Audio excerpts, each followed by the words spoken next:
E vamos começar o julgamento com os processos com pedidos de preferência. Eu vou fazer uma inversão para chamar inicialmente o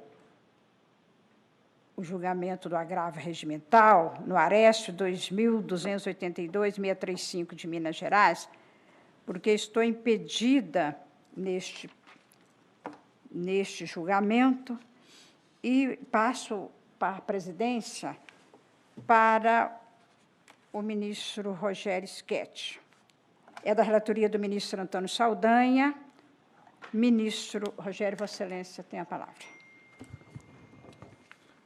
Pois não, senhora presidente, inicialmente cumprimento a todas e a todos. Agravo regimental no Aresp 2282-635 de Minas Gerais. Da relatoria do ministro Antônio Saldanha, agravo regimental. Consulto o eminente advogado, doutor Kleber Lopes, se dispensa o relatório. Sim.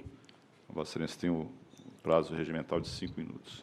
Senhor presidente, por lealdade ao tribunal, né, eu devo dizer que há uma decisão do eminente relator indeferindo o pleito de sustentação oral. E eu, na verdade, vim à tribuna para suscitar uma questão de ordem com a mais respeitosa vênia, porque o caso em espécie, Sua Excelência indeferiu o pleito com base no precedente da Corte Especial, que tem na ementa o seguinte teor. A lei não contemplou a possibilidade de sustentação oral no agravo, no julgamento do agravo interno no agravo em resp. O caso dos autos, o eminente relator bem sabe disso, deu provimento ao agravo em resp para conhecer do recurso especial e desprover o recurso especial no mérito. Então, me parece, com toda a vênia, e eu fui ao acórdão da Corte Especial, e no relatório do acórdão, relatado pelo ministro Noronha, lá está dito que o mandado de segurança foi impetrado contra uma decisão do eminente ministro Salomão que negara provimento ao Aresp. Ou seja, o julgamento lá é diferente, lá a decisão parou no Aresp, não se avançou no julgamento do Resp. Então, eu suscitaria essa questão de ordem. Eu sei que o tribunal tem enfrentado uma enxurrada de sustentações orais, presidente, a gente sabe disso, mas o sagrado direito de defesa é constitucional e a gente deve lutar por isso sempre. Pois não. Ministro Saldanha, Vossa Excelência, como se... Não vejo problema. Porque como nesse caso houve enfrentamento do mérito, é uma situação diferente da usual, isso, em que normalmente agravo regimental contra a Aresp não comporta sustentação oral. Então, Vossa Excelência tem a palavra pelo prazo de 5 minutos. Muito bem. Excelentíssimo senhor presidente, excelentíssima senhora ministra, senhores ministros, eminente subprocurador-geral da República, digna e laboriosa serventia. Presidente, ante o minguado prazo regimental, a questão deve ser posta de maneira muito objetiva, e o que temos aqui na espécie? O Luiz Cláudio foi condenado por um crime de roubo qualificado.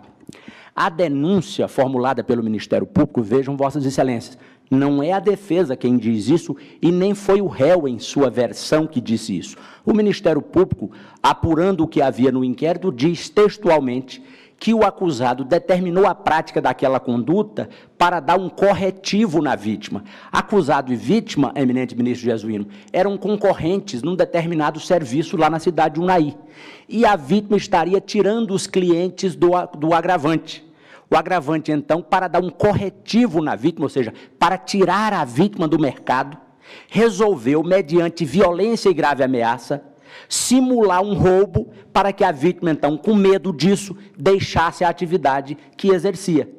O caminhão, inclusive, da vítima, que formalmente foi subtraído, foi devolvido à vítima por iniciativa do próprio agravante. O sujeito que subtraiu o caminhão disse que recebeu um telefonema do acusado mandando ele ligar para o pai da vítima e dizer onde é que estava o caminhão. Ou seja, é a denúncia que retrata isso. E aí esse tema foi levado ao tribunal e o desembargador Alexandre Vitor de Carvalho, na apelação, diverge para desclassificar a conduta para o artigo 146, que também tem violência e grave ameaça, com o diferencial de que ali o dolo do agente é fazer com que alguém deixe de fazer o que a lei manda ou faça ou não faça o que ela determina. Esse é o caso. Nunca houve intenção do acusado de subtrair o caminhão, de ter para si ou para outrem aquele bem móvel.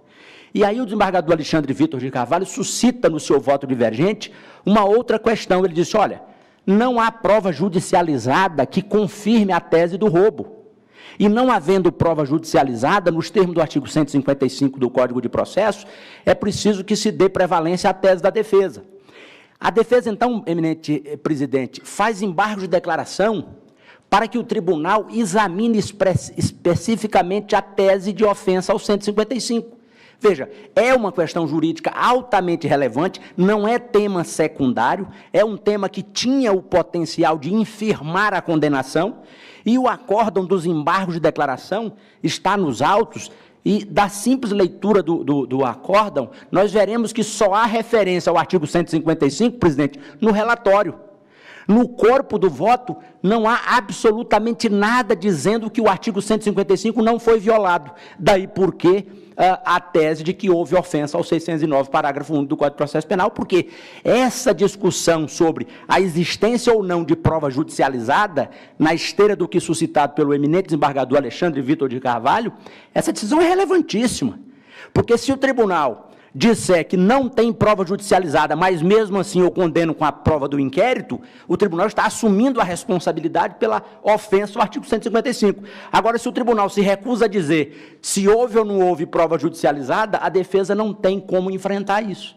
Daí porque a necessidade de que o processo volte ao Tribunal de Minas para que aquela corte examine expressamente se o desembargador Alexandre Vitor de Carvalho tem razão ao dizer que não há prova judicializada ou não. Então, com essas considerações, presidente, é que se pede o provimento não para absolver, mas para desclassificar a conduta para aquela do 146. Muito obrigado. Muito obrigado, doutor Kleber Lopes. Com a palavra, o eminente relator. Pois não, senhor presidente, ilustre advogado.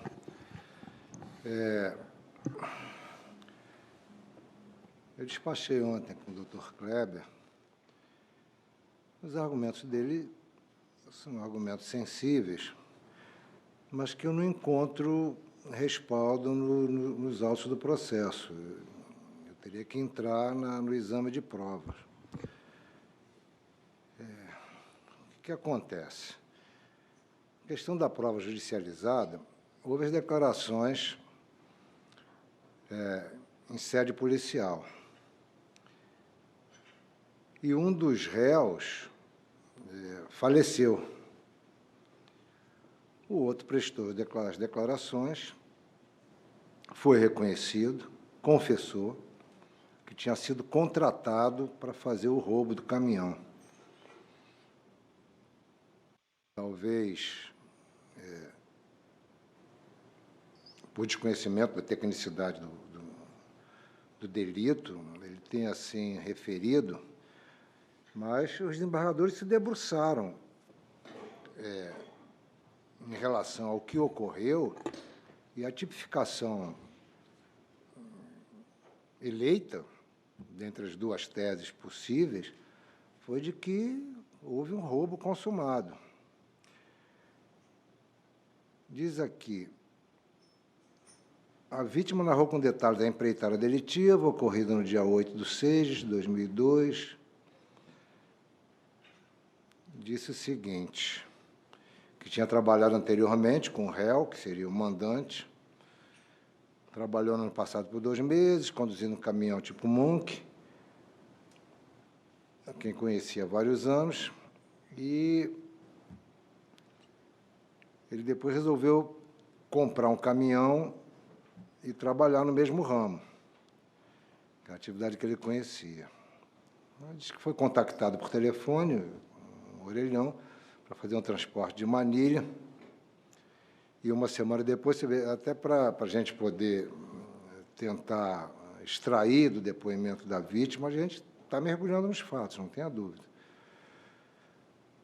No início de junho, foi contatado por um homem que se dizia querer contratar seu serviço para o transporte de manilhas.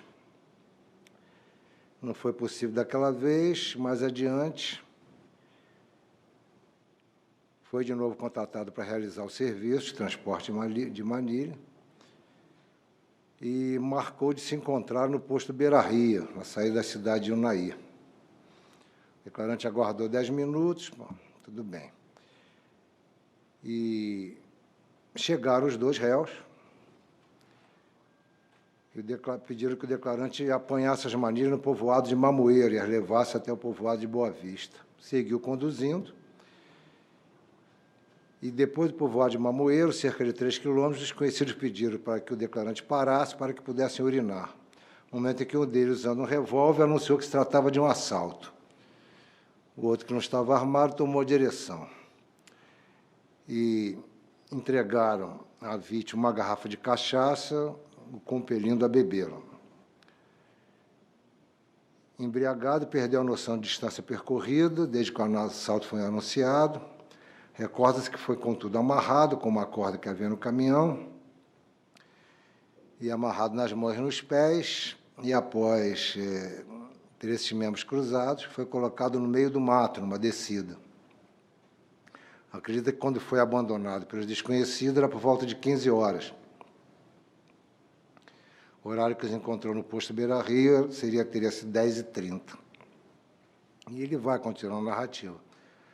Os autores do roubo subtraíram o telefone celular do declarante. 2 dias depois, o pai do declarante recebeu uma ligação telefônica, sendo que a pessoa se identificou como coronel de polícia, informando que o caminhão roubado tinha sido localizado no posto São Paulo, em Formosa, Goiânia. O declarante esclarece que aquele que portava arma de fogo, 38, era quem, a todo momento, ameaçava o declarante de morte. Trabalha com caminhão Munch há cerca de 3 anos, sendo que nessa região apenas ele e uma outra pessoa, Gilmar, trabalham no negócio. Sendo mostrada a declarante fotografia de Maurício Rodrigues e de Ronaldo Henrique de Almeida, reconhece o primeiro como aquele que conduziu o caminhão e o segundo que portava a arma. O possível autor, Ronaldo Henrique de Almeida, foi vítima de homicídio, pouco mais de um mês após os fatos, e não chegou a ser ouvido. O réu Maurício confessou a prática delitiva. Escreveu claramente que o crime foi encomendado pelo coronel Luiz Cláudio, que também faz essa narrativa. Então, a descrição do ato em si, do cometimento desse delito, a grave ameaça e a subtração do veículo, eles estão claros. A discussão aqui é o enquadramento desses atos, desses fatos, no tipo penal adequado. O acórdão do Tribunal de Origem entendeu que estaria configurado o roubo, inclusive nos embargos de declaração. Fala a confissão do réu em sede policial, a palavra da vítima e o depoimento da testemunha de acusação, esses já prestados na fase judicial. E esses são os fatos, colegas. Quer dizer, na verdade, existe essa descrição, e quanto a isso a própria defesa não diverge, que as coisas aconteceram dessa forma, e cabe a análise do elemento subjetivo, se a intenção era roubar o caminhão, a intenção era dar um susto. Eu não vi como superar a conclusão do Tribunal de Origem. Um acórdão bem fundamentado, calcado em depoimentos, e o convencimento de que se tratou de um roubo, né? Que foi pago, deveria pagar R$5.000, mas não pagou a integralidade, pagou algumas parcelas de R$300 pelo cometimento do ilícito. E essa é a pretensão da defesa. Eu, efetivamente, repetindo, eu não consegui ultrapassar a conclusão do tribunal local e está fundamentada adequadamente. Foi um entendimento. Então, por conta disso, eu estou votando no sentido de negar provimento ao agravo regimental. Como voto? Eu voto em seguida, em que pese a qualificada, como sempre, a senhora doutor Kleber Lopes, e também vi que a desconstituição do julgado, ou até mesmo o retorno aos autos, Não encontra amparo porque, bem ou mal, o acórdão fala de prova judicializada, pode ter sido insuficiente ou não, mas houve um depoimento de testemunha, houve depoimento da vítima, que, somadas aos elementos informativos do inquérito, tornam, em princípio, autorizada a decisão de mérito quanto ao crime de roubo. Fora disso, ou não tomar tal conclusão como suficiente, ainda que com um voto divergente,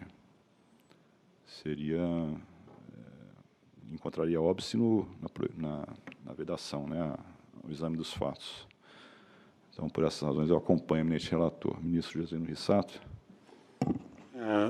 Senhor presidente, eu cumprimento o doutor Cleves Lopes por sua sustentação oral, mas eu também aqui não vejo como superar aqui a conclusão do Tribunal de Origem, porque aqui estão presentes todas as elementares do crime de roubo, né? Estão satisfeitas.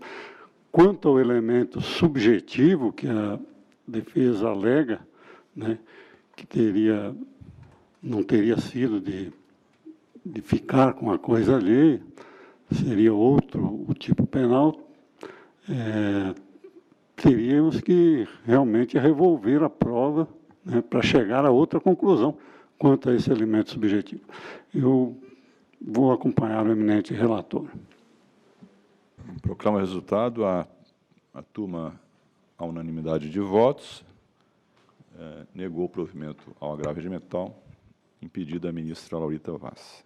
Obrigado, doutor. Obrigado, presidente. Restituo a presidência a Vossa Excelência. Agradeço, ministro Rogério, pela presidência.